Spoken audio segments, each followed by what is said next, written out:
Blender ব্যবহারের জন্য ব্লেন্ডারের কিছু বেসিক জিনিস জানা প্রয়োজন। প্রথমে ব্লেন্ডারের ওয়েবসাইট থেকে ব্লেন্ডার ডাউনলোড করতে হবে। ব্লেন্ডারের এই এরিয়াকে বলা হয় 3D ভিউপোর্ট, যেখানে অধিকাংশ কাজ সম্পন্ন করা হয়। ডান দিকে কিছু বাটন রয়েছে। এই বাটনগুলোর এরিয়াকে বলা হয় প্রপার্টিস প্যানেল। এখানে 3D ভিউপোর্টের ইনফরমেশন চেঞ্জ করা হয়ে থাকে, যেমন ম্যাটেরিয়াল প্যানেলে গিয়ে কিউবের রং চেঞ্জ করা যায়।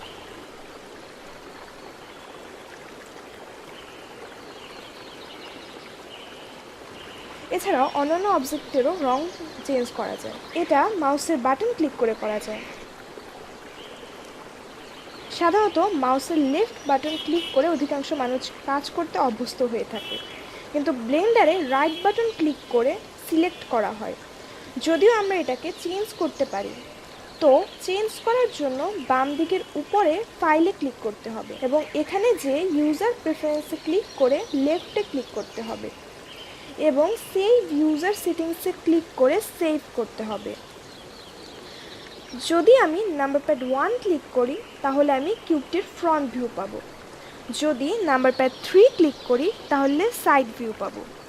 যদি নাম্বার প্যাড 7 ক্লিক করি তাহলে টপ ভিউ পাবো।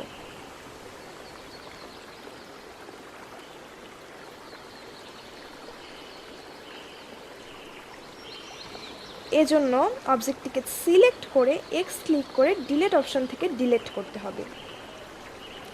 নতুন অবজেক্ট আনার জন্য শিফট এ ক্লিক করতে হবে। এখানে মেশ অপশন থেকে আমার প্রয়োজনীয় অবজেক্টটি সিলেক্ট করতে হবে। যেমন ডোনাট তৈরির জন্য আমি টোরাস সিলেক্ট করতে পারি, অথবা মক তৈরির জন্য সিলিন্ডার সিলেক্ট করতে পারি। যদি আপনার ডেস্কটপ না হয়ে ল্যাপটপ হয় তাহলে নাম্বার প্যাড ব্যবহারের জন্য উপরের বাম দিকের ফাইলে গিয়ে ইউজার প্রেফারেন্সে ক্লিক করে ইমিউলেট নাম্বার প্যাড ক্লিক করে সেভ ইউজার সেটিংসে ক্লিক করে সেভ করতে হবে।